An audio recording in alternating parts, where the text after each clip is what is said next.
અમદાવાદમાં મહાઠગ અનિલ વિભાણીનું વધુ એક કારસ્તાન સામે આવ્યું। આરોપી અનિલે સોની વેપારી પાસેથી સોના અને હીરાના દાગીના ખરીદીને 4.45 કરોડની છેતરપિંડી આચરી છે,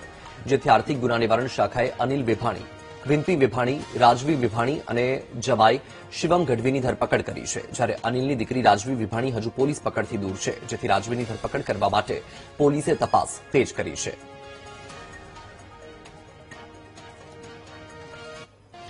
આ કામે જે ફરિયાદી છે તે પોતે ઝવેરી જ્વેલર્સ કરીને પોતાનો શોરૂમ ધરાવે છે, તેમજ બીજા 3 સાહેદો પણ છે કે જેઓ પણ જ્વેલરીનો બિઝનેસ કરી રહ્યા છે। આ કામના ફરિયાદી જે છે એ ફરિયાદી અભિષેક ઝવેરી છે,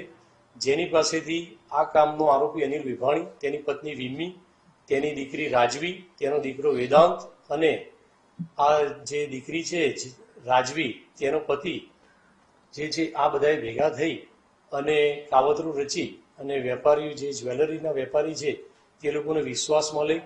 તેઓની પાસેથી સોનાના દાગીના તથા ડાયમંડના દાગીના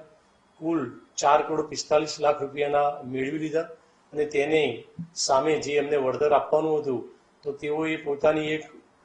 પોતે બહુ મોટા બિલ્ડર છે, જમીન લેવેચનું મોટું કામ કરે છે, તેઓ ઝાંસો આપી વિશ્વાસમાં લઈ અને આ દાગીના લઈ અને રૂપિયા તેઓને ચૂકવેલા નથી।